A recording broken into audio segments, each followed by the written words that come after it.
आज सैकड़ों की संख्या में पंचकुला जिले से आशा वर्कर्स और रेहड़ी पटरी पर कार्यरत लोग पंचकुला शहीद स्मारक पार्क सेक्टर 2 में इकट्ठा हुए। इन सभी ने पंचकुला प्रशासन व नगर निगम के खिलाफ जमकर नारेबाजी की। प्रदर्शन की अध्यक्षता आशा वर्कर्स प्रधान सुमन के नेतृत्व में की गई। सीटू जिला प्रधान रमा, जिला सचिव लच्छीराम और जिला कोषाध्यक्ष राम आसरे ने प्रदर्शन को संबोधित किया। प्रदर्शन में रेहड़ी पटरी प्रधान रामदेव सिंह पटेल ने कहा कि पंचकुला प्रशासन रेहड़ी पटरी पर काम कर रहे लोगों पर अत्याचार और अभद्र व्यवहार करना बंद करे और उच्च न्यायालय व संविधान का पालन करते हुए रेहड़ी पटरी वालों पर जुल्म की बजाय कार्य करने के लिए उचित स्थान दें। मौके पर मौजूद सीटू जिला प्रधान रमा ने कहा कि आशा वर्कर्स के साथ हरियाणा सरकार का रवैया ठीक नहीं है। कई बार सरकार से बातचीत के बाद भी अभी तक कोई समाधान नहीं हुआ। आक्रोशित लोगों ने कहा कि यदि समस्याएं समय रहते नहीं सुलझाई गई तो जल्द ही बड़ी संख्या में आंदोलन किया जाएगा और उच्च अधिकारियों की शव यात्रा लेकर प्रदर्शन किया जाएगा। रामदेव सिंह पटेल, प्रधान फुटपाथ वर्कर स्वरोजगार बचाओ संघर्ष समिति पंचकुला हरियाणा। सर, प्रदर्शन करना हमारी कोई जरूरी वो नहीं है, एक मजबूरी में कर रहे हैं। यहाँ का प्रशासन पंचकुला के तमाम रेहड़ी फड़ी के साथियों को उजाड़ रहा है। यहाँ पंचकुला पुलिस प्रशासन द्वारा बर्बरतापूर्ण कार्रवाई की जा रही है, जिसमें सेक्टर 20 सबसे आगे है।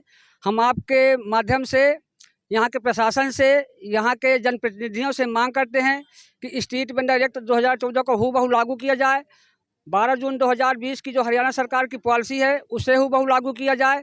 जिन लोगों को अभी तक जगह और लाइसेंस का प्रबंध नहीं किया गया, जल्द से जल्द किया जाए। जब तक जगह लाइसेंस नहीं दे दी जाती तब तक किसी को उठाया न जाए।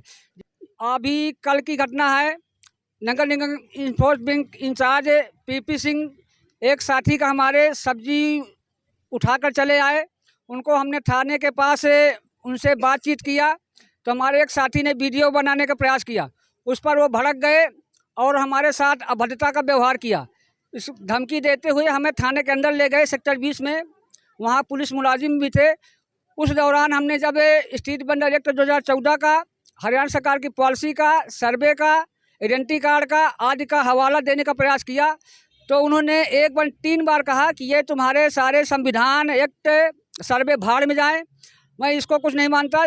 जो मुझे ऊपर से निर्देश मिले हुए हैं मैं वही करूँगा। मेरा नाम रमा है, CITU की जिला प्रधान पंचकुला, CITU हरियाणा। जिस तरीका रेहड़ी फड़ी वाले साथियों का काफ़ी गंभीरता से शोषण किया जा रहा है और जब तक स्पीकर ज्ञानचंद गुप्ता विधायक जी जो बने हैं हरियाणा के, पूरे पंचकुला के, इन्होंने इतनी नफरत दिखाते हैं। जब रेहड़ी फड़ी वाला कोई साथी दिख जाता है तो वो काफ़ी तरीका से रेहड़ी फड़ी वालों को उजाड़ने में लग जाते हैं। प्रशासन को ऑर्डर देके डंडे भी पड़वाते हैं, सामान भी उठवाते हैं। तो ऐसे स्पीकर ज्ञानचंद गुप्ता की मैं तो CITU पंचकुला की तरफ से घोर निंदा करते हैं। और दूसरी बात हम ये कहना चाहते हैं कि जिस तरीका से मजदूरों को तंग किया जाएगा, मेहनत कश वर्ग को कहीं पे भी तंग किया जाएगा तो हम चुप नहीं बैठेंगे। हर एक गली मोहल्ले में प्रदर्शन करेंगे। जितने भी अधिकारी हैं उनके घरों में घुस के धरना देंगे, उनके घर में बैठेंगे। चाहे वो हमें जेल में डलवाएं, चाहे हमें थाने में ले जाएं पकड़ के, हम परवाह नहीं करेंगे अगर हमारे मजदूरों की रोजी रोटी पे हमला किया जाएगा।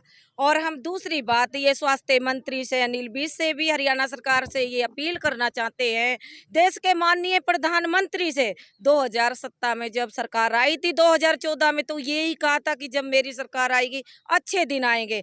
आज आप सभी देख सकते हो कि मेहनत कश वर्ग पे बहुत बुरी मार पड़ रही है। इसलिए हम अपील करते हैं कि वक्त रहते सुधर जाएं, नहीं तो सरकार तो आती जाती रही है और मजदूर वहाँ की वहीं रहे हैं। दूसरी बात, आज पूरे हरियाणा के अंदर हमारी आशा बहनों का प्रदर्शन था। DC कार्यालय पे मांग पत्र सौंपा गया है। इनकी मांगों को लेके कि काफी हरियाणा सरकार ने ये घोषणा की थी कि वेतन भत्ता भी बढ़ाया जाएगा, कर्मचारियों का दर्जा भी दिया जाएगा, पक्का भी किया जाएगा। लेकिन आज के टाइम में पक्का तो छोड़ो, कच्चे भी रहने की उम्मीद नहीं रही। और मांग करते हैं जो आशा वर्कर इतनी मेहनत से काम करती हैं, कोरोना काल में काम किया है, तो कर्मचारियों का दर्जा दिया जाए, इनको रेगुलर किया जाए। यही बात कहना चाहती हूँ मैं। धन्यवाद। अमरनाथ वर्मा, महासचिव फुटपाथ वर्कर स्वरोजगार बचाओ संघर्ष समिति पंचकुला हरियाणा।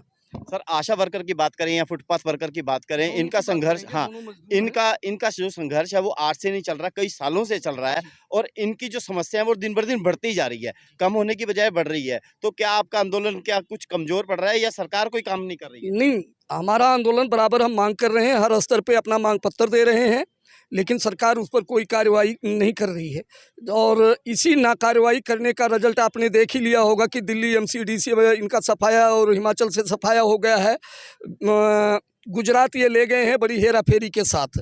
मेरा तो आज के रोज़ प्रदर्शन का जो सवाल खड़ा है वो केवल इस बात को लेकर के कि जो कल घटना हुई है उसकी हम निंदा करते हैं और माननीय उपायुक्त महोदय जी से हम मांग करते हैं कि रेहड़ी फड़ी के प्रतिनिधि मंडल को बाकायदा टाइम दे करके बातचीत की जाए और ये मांग करते हैं कि ऐसे भ्रष्ट अधिकारी को जिसने ये कहने की जरूरत की है कि देश का संविधान माननीय उच्च न्यायालय के आदेशों की प्रतियां हमने दिखाई और कानून की किताब भी हमने सामने रखी, लेकिन इस बात की हम निंदा करते हैं कि ये मिस्टर पीपी सिंह क्या देश के संविधान से और माननीय उच्च न्यायालय के आदेशों से या कानून से बड़े हो गए, जिसको ये धता बता करके कहते हैं ये संविधान, ये कानून, ये जो है माननीय उच्च न्यायालय का आदेश, ये गया तेल लेने, हम अपनी मर्जी से सामान उठाएंगे, हमें जो ऑर्डर मिला हुआ है।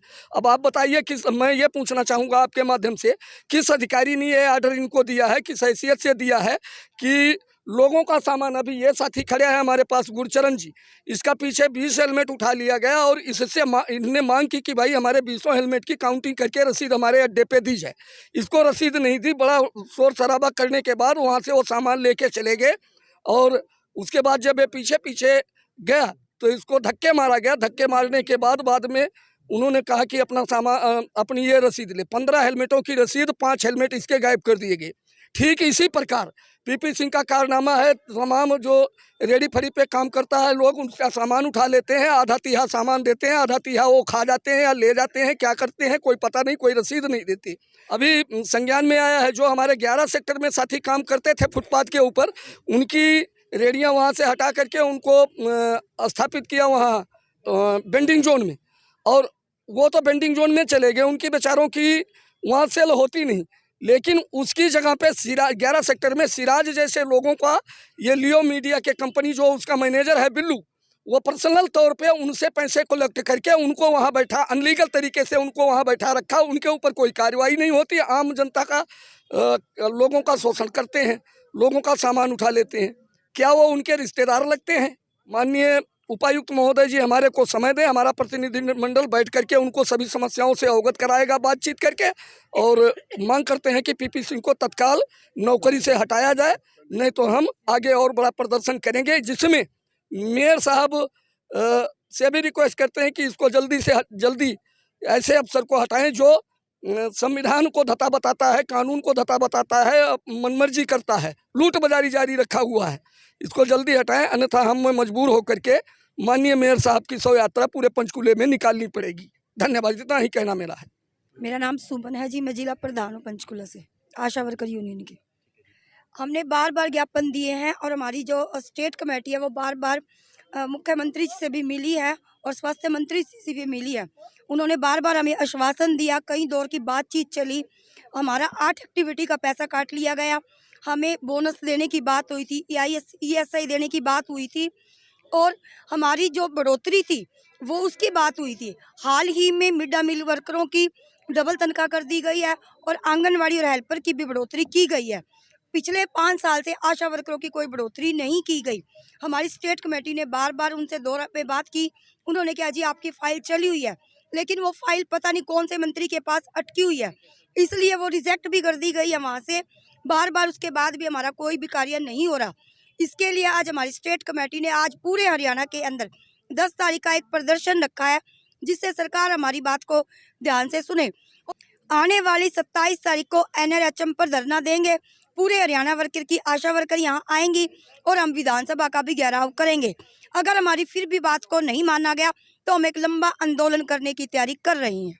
हमारी आशाओं के साथ सेक्टर 6 के जो स्टाफ हैं, जो डिलीवरी हट के डॉक्टर्स हैं, उनके साथ दुर्व्यवहार करते हैं और जो आशाएं अपनी गरीब जनता को केस के लिए मोटिवेट करके जाती है, उन पेशेंटों के साथ भी दुर्व्यवहार किया जाता है। उससे आशा मानसिक रूप से टॉर्चर हो रही है। हमारी यूनियन ने एक लेटर दिया था कि हम ऑनलाइन काम नहीं करेंगे, लेकिन सेंटरों पे बैठे हैं, जो सीएससी सेंटरों पे बैठे हैं, हमारे एसएमओ हैं, हमारे एमओ हैं, और सीएचओ ने हमारी आशाओं पर इतना दबाव बना दिया कि वे मानसिक रूप से टॉर्चर हो रही है और कुछ आशा तो बीमार हो चुकी है। इस साल में हमारी 7 आशा वर्करों की डेथ हो चुकी है, जो कि बार बार हमारे को टॉर्चर भी किया जा रहा है, जो एक शर्मनाक बात है। हम आपके माध्यम से सीएमओ मैडम से और डीजीएल से एक ये चाहते हैं कि हमारी एक मीटिंग करे और हमारी समस्याओं का जल्द से जल्द समाधान करे, जिससे जो हमारी आशा वर्कर बहनें हैं वो मानसिक रूप से बीमार ना हो और काम करने में भी सक्षम रहे।